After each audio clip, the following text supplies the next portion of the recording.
be the spokesperson for India, that is Bharat.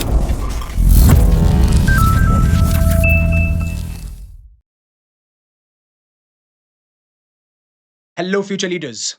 अब हमारे national security adviser Ajit Doval साहब एक एड्रेस दे रहे थे 3,000 यंग डेलीगेट्स के, जो अलग अलग कोने से आए थे हमारी कंट्री के, जहां पे विकसित भारत डायलॉग की ओपनिंग सेरेमनी चल रही थी दिल्ली में। और इनके जो स्टेटमेंट थे या फिर इन्होंने जो पावरफुल मैसेज सेंड किया है यूथ को, वो हर एक इंडिविजुअल, स्पेशली इंडियन और भारतीय के लिए बहुत इंपॉर्टेंट हो जाता है। जहां पे उन्होंने कहा कि इंडिया को रिवेंज लेना पड़ेगा, it is must for us to take revenge for our history. अब इन्होंने ये जो चीज कही, हालांकि इन्होंने ये साफ साफ मेंशन किया कि रिवेंज एक अच्छा वर्ड नहीं है, बट ये पावरफुल है और हमें रिवेंज लेना होगा हमारी कंट्री के लिए, जैसा इतिहास में हमने सफर किया है। और ये हो सकता है अगर हम एक भारत बनाते हैं जो कि बहुत महान होगा, ग्रेट होगा, पावरफुल होगा और हमारी वैल्यूज पे डिपेंड करता होगा। और उसके बाद में दर्जनों आर्टिकल पब्लिश किए जाते हैं मीडिया हाउसेस के बाद में। अब देखिए, पहली बात, जब ऐसा इंडिविजुअल जो एक स्पाई रहा हो, आईबी का हेड रहा हो और आज के टाइम पे वो नेशनल सिक्योरिटी एडवाइजर हैं, तो ये हमारे लिए इंपॉर्टेंट हो जाता है कि ये क्या सोच रखते हैं आज के प्रेजेंट भारत की, और कैसे हम भारत को डायरेक्ट कर सकते हैं या गाइड कर सकते हैं, जिससे कि जो हमारा विकसित भारत का सपना है बाय 2047, उसको हम फुलफिल कर पाएं। इन्होंने कहा India should take revenge for history, and साथ साथ में नेपोलियन बोनापार्ट का एक कोट भी ड्रॉप किया, इन्होंने मेंशन किया, जिससे ये पीएम मोदी को डिस्क्राइब कर रहे थे। हालांकि इन्होंने इस वीडियो के अंदर जो मैं क्लिप दिखाऊंगा, वहां पे कहीं पे भी इन्होंने पीएम मोदी का नाम मेंशन नहीं किया है, लेकिन हाँ, इन्होंने लीडरशिप क्वालिटी की जरूर बात करी है। इन्होंने कहा कि any I want that you to learn from past, और इंडिया जो था इनडिफरेंट था, जो भी थ्रेट्स उसको पास्ट में देखने को मिले।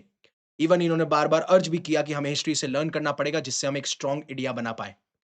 और जो क्लिप मैं अभी दिखाऊँगा, उसमें ये मेंशन करते हैं कि इंडिया एक एडवांस सिविलाइजेशन था। हमने किसी के टेम्पल को नहीं तोड़ा, हमने कभी किसी फॉरेनर को अटैक नहीं किया, हमने कहीं इन्वेड नहीं किया, लेकिन हिस्ट्री ने हमें बहुत कुछ सिखाया है।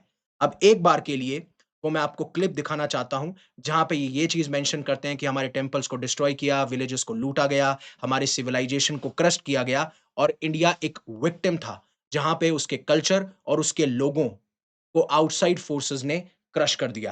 Have a look at this video. हमारी एक बड़ी विकसित सभ्यता थी। हमने किसी के मंदिर नहीं तोड़े, हमने कहीं जाकर लूटा नहीं, हमने किसी बाहर के लोगों के ऊपर आक्रमण नहीं किया, जबकि सारी दुनिया बहुत पिछड़ी थी। परंतु क्योंकि हम अपनी सुरक्षा और हम अपने आप को समझ नहीं पाए कि हम क्या खतरे हैं, हम उनके प्रति उदासीन रहे, तो हमें इतिहास ने एक सबक सिखाया। क्या हमने वह सबक सीखा? क्या उस सबक को हम याद रखेंगे? अगर आने वाली पीढ़ियां उस सबक को भूल जाएंगी, तो ये इस देश का सबसे बड़ा ट्रेजेडी होगी। और जैसा ये एंड में कहते हैं कि अगर हम हिस्ट्री से यह नहीं सीख पाते कि हम कैसे एक ग्रेट इंडिया बना पाएं, तो ये हमारी नाकामी होगी। अब इनका जो की आर्गुमेंट है ना इसके पीछे, आर्गुमेंट सिंपल सा है कि इंडिया ने पास्ट में बहुत ज्यादा सफर किया है, जो कि हम डिजर्व नहीं करते थे, और ना कभी हमने कन्फ्लिक्ट को इनिशिएट किया। अब देखिए, मैं अपने कुछ पॉइंट्स भी दूंगा, क्या हिस्टोरियंस कहते हैं इस बात पे, उस बात पे भी बात की जाएगी। बट बात यहां पे ये है, ये फिर कहते हैं कि जो वर्ड रिवेंज है बहुत हार्श है, बट ये पावरफुल है। लेकिन इसका मतलब ये नहीं है कि मैं आपको कह रहा हूं कि आप हिंसा करें, आप किसी से नफरत करें। इस रिवेंज का मतलब ये है, जो हमारे पास्ट में हमने सफरिंग झेली, जो हमें प्रताड़ित किया गया, उसका मतलब ये है कि हम एक स्ट्रॉन्ग और डेवलप्ड इंडिया बनाएँ, इंडियन वैल्यूज़ को प्रोटेक्ट करें और मेक श्योर करें कि इंडिया कभी भी आगे जाके कमज़ोर नहीं होगा। और इसके लिए सबसे इम्पोर्टेंट वेपन है हमारा यूथ। आज के यूथ में एनर्जी है और वो फायर है, जिससे कि हम ये ग्रेट इंडिया अचीव कर सकते हैं। इवन इन्होंने अपना कुछ पर्सनल एनेक्डोट भी दिया कि जो मैं हूँ, मैं उस इंडिया में पैदा हुआ जिसको ब्रिटिश कंट्रोल किया करते थे, या फिर ब्रिटिश राज उसके ऊपर रूल किया करता था। इंडिया उस टाइम पे कॉलोनी था, क्योंकि अजीत डोभाल साहब की एज 81 है। आज की जनरेशन बहुत लकी है कि वो आज एक इंडिपेंडेंट इंडिया में पैदा हुए हैं। इवन उन्होंने रिमाइंड करने की कोशिश करी कि बहुत ज़्यादा सैक्रिफाइस या त्याग दिया है जब जाके ये इंडिपेंडेंस आई है। जैसे उन्होंने एग्ज़ाम्पल दिया भगत सिंह का, Subhash Chandra Bose, Mahatma Gandhi and what not. इन्होंने साफ-साफ ये कहा कि किस तरीके से भगत सिंह को फांसी दी गई ब्रिटिशर्स के द्वारा। सुभाष चंद्र बोस ने अपनी पूरी लाइफ स्पेंड कर दी, जिससे कि वो इंडिया की फ्रीडम के लिए लड़ते रहें और महात्मा गांधी ने हमें सिखाया कि कैसे नॉन वायलेंस और स्ट्रगल से हम इंडिपेंडेंट बन सकते हैं। ये साफ-साफ रिमाइंड कराते हैं कि हर एक इंडियन को ये भूलना नहीं चाहिए कि जो आज एक आज़ादी हम फ़ील कर पा रहे हैं, उसके पीछे बहुत ज़्यादा सैक्रिफाइस किया गया और इन्हीं इंडियन वैल्यूज़ की ये बात करते हैं और गुहार लगाते हैं इंडियन यूथ से कि हमें ये सब कुछ सीखना होगा और उसी फायर के साथ में जहाँ पे हमारी नींव इन जैसे फ्रीडम फाइटर्स ने रखी उसको हम आगे बढ़ा सकें। और इवन इन्होंने ये मेंशन किया कि आज आप बहुत सारी वॉर्स देखते हैं, बहुत सारी लड़ाई हो रही है all over the world. For example आप रशिया यूक्रेन ले लीजिए, इज़राइल गाज़ा में वॉर लड़ी जा रही है एंड इवन अब तो डोनाल्ड ट्रम्प जिस तरीके से ग्रीनलैंड ग्रीनलैंड के ऊपर यू नो कह रहे हैं कि जैसे ईज़ी तरीके से आए, हार्ड तरीके से आए, मैं ग्रीनलैंड को कब्ज़ाना चाहूँगा। तो बात यहाँ पे ये कहते हैं कि कुछ कंट्रीज़ कंट्रोल करना चाहती हैं बाकी कंट्रीज़ को और एक कंट्री तभी आज़ाद रह सकती है जब वो मज़बूत हो और सिर्फ़ उसके लिए वेपन काफ़ी नहीं है। उस कंट्री को लगता है सेल्फ कॉन्फिडेंस, उस कंट्री को लगता है आत्मविश्वास। उस कॉन्फिडेंस के बिना अगर आपके पास में स्ट्रॉन्ग आर्मी भी है, वेपन्स भी हैं, वो सब कुछ यूज़लेस हो जाएगा और आपने वो 300 मूवी देखी होगी स्पार्टन्स वाली, आपको पता होगा कि किस तरीके से उन 300 लोगों में इतना कॉन्फिडेंस था कि हज़ारों की तादाद में, लाखों की तादाद में जब उनकी एनिमी की फ़ोर्स आती है, तो वो ढेर लगा देते हैं। इसलिए आप कितने पावरफुल हैं when it comes to armies, weapons या फिर व्हाट नॉट, क्या टेक्नोलॉजी आपके पास में है, लेकिन अगर आपके पास में कॉन्फिडेंस नहीं है, वो आत्मविश्वास नहीं है, तो आप कोई भी बड़ी चीज़ हासिल नहीं कर सकते। आप चाहे से वो आपका कोई बड़ा ड्रीम हो, बड़ा गोल हो या फिर आप किसी एग्ज़ाम की तैयारी कर रहे हो, ये सारी चीज़ें मैटर करती हैं। और ये स्टेटमेंट लिटरली गूज़बम्प्स देने वाले हैं, राइट? और आपका क्या ओपिनियन है, प्लीज़ आप कमेंट सेक्शन में ज़रूर बताइएगा इसके बारे में। और इवन इन्होंने कहा कि इंडिया जो है वो ऑटो पायलट पे डेवलप करेगा। और साथ-साथ में इन्होंने क्रेडिट जो है पीएम मोदी की लीडरशिप को भी दिया। इन्होंने कहा कि इंडिया को अगर कंटिन्यू डेवलप होना है, वो डेवलप होता रहेगा ऑटो पायलट मूव में, लेकिन जो यंग लीडर्स हैं, उनको साफ-साफ रिक्वेस्ट की कि आपको डिसीजन मेकिंग स्किल्स बनानी होंगी, लीडरशिप की स्किल्स सीखनी होगी, क्योंकि जब ग्लोबल कॉन्फ्लिक्ट्स होते हैं ना, तो वॉर्स टेरिटरी को ऑक्यूपाई या कॉन्कर करने के लिए नहीं लड़ी जाती, वॉर्स लड़ी जाती हैं सामने वाले एनिमी की मोरल ब्रेक करने के लिए और ये सबसे इम्पोर्टेंट है अगर हमें विकसित भारत बनाना है 2047 तक। और यहाँ तक उन्होंने कहा कि सिर्फ़ हमें बॉर्डर्स तक नहीं रुक जाना है, हमें सिर्फ़ अपनी स्ट्रॉन्ग बॉर्डर्स नहीं चाहिए, हमें ताकतवर बॉर्डर्स नहीं चाहिए। चाहे वो इकोनॉमिकली हो, सोशली हो, हमें हर एक लेवल पे आगे बढ़ना होगा जिससे जो पेनफुल पास्ट हमारा रहा हुआ है, उसे हम ओवरकम कर सकते हैं। और यहीं पे वो नेपोलियन बोनापार्ट का एक कोट ड्रॉप करते हैं कि जिस तरीके से नेपोलियन बोनापार्ट ने कहा था कि मुझे डर नहीं लगता कि 1000 लायंस को एक शिप लीड कर रहा है। मुझे डर लगता है अगर 1000 शिप को एक लायन लीड कर रहा है। यहाँ पे सीधा-सीधा सिग्नल है कि लीडरशिप क्वालिटी कितनी इम्पोर्टेंट है। वो ये दर्शाती है कि जब आपके सामने ऐसी एडवर्सरीज़ आ जाए, ऐसे ऑब्स्टेकल आ जाएँ, रुकावटें आ जाएँ, तो आप क्या डिसीज़न लेते हैं। एक शिप घबरा जाएगा, लेकिन मान लीजिए आपका लीडर बहुत ताकतवर है, उसके पास में डिसीज़न मेकिंग स्किल्स है एंड वो लीडरशिप के जितने भी पैमाने हैं उसको फुलफिल करता है, तो at the end you will realise चाहे से आपके पास में शिप भी हो, भेड़ें भी क्यों ना हो, you will win this war. और हमेशा आप देखिएगा, जब उन्होंने ये चीज़ कही थी ना कि कॉन्फिडेंस होना बहुत ज़रूरी है, वो आप इंडियन आर्म्ड फोर्सेस में देखिएगा। जब हमारा गलवान वैली क्लैश हुआ था, तब भी हमारी संख्या कम थी। 120 बहादुर वाला सीन आपने देखा, तब भी हमारी संख्या कम थी, राइट? हर जगह हमारी संख्या कम थी।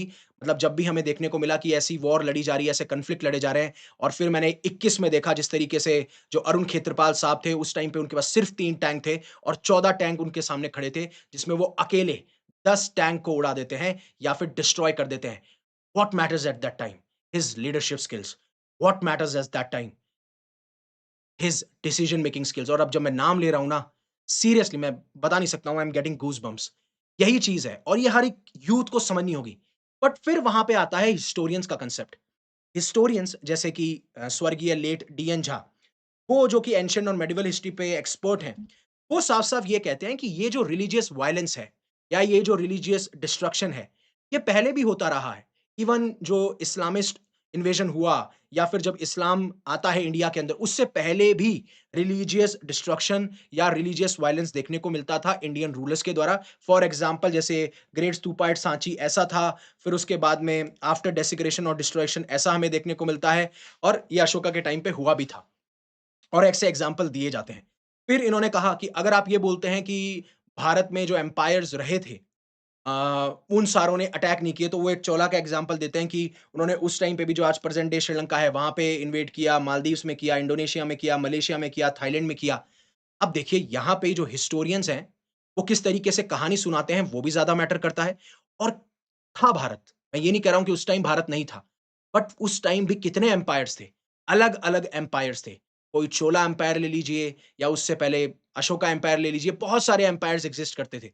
और जब एम्पायर्स एक्सिस्ट कर रहे हैं, तो उनका एक ही एम होगा कि कितनी ज़्यादा टेरिटरी को कैप्चर किया जा सकता है।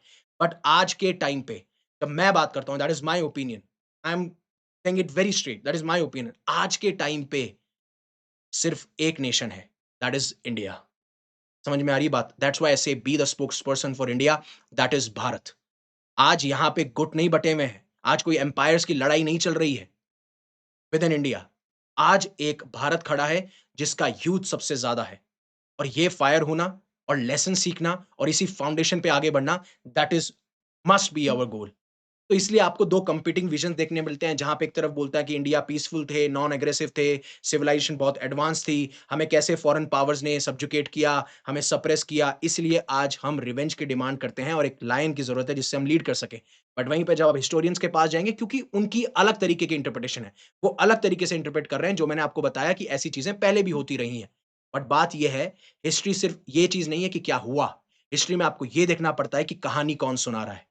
क्योंकि जो कहानी सुनाता है, वो उसी तरीके से जो चीज़ें हुई हैं, उसको इंटरप्रेट करता है।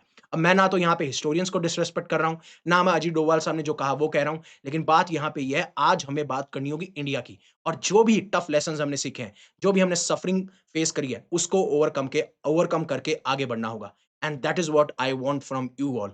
आप क्या सोचते हैं? आप कैसे कंट्रीब्यूट कर सकते हैं? प्लीज़ कमेंट सेक्शन में ज़रूर बताइएगा। उससे पहले अनअकैडमी आपके लिए all India UPSC CSC prelims mock test लेके आया है, जिसमें आपको ऑल इंडिया रैंक मिलेगी। यहाँ पे टॉप एजुकेटर्स इस टेस्ट को बना रहे हैं। आपका पोस्ट टेस्ट एनालिसिस किया जाएगा एक्सपर्ट्स के द्वारा, मेंटरशिप सेशंस दिए जाएंगे 17 जनवरी को सुबह 9:30 और 2:30 बजे। साथ-साथ में हम 100 पावर पैक्ड आवर्स लेके आए हैं, जिससे आप यूपीएससी एस्पिरेशन को रैंक में कन्वर्ट कर सकते हैं। ये 4 जनवरी से 31 जनवरी चल रहा है। डिस्क्रिप्शन में इसका भी लिंक आपको मिल जाएगा। एंड देन अगर आप डिसाइड करते हैं, तो अनअकैडमी के साथ जुड़ के आप यूपीएससी प्रिपरेशन कर सकते हैं at the cost of 24,999 for 12 months. So thank you very much for giving me your precious asset. That is your time. Stay safe, stay happy. Take care. Jai Hind, Jai Bharat.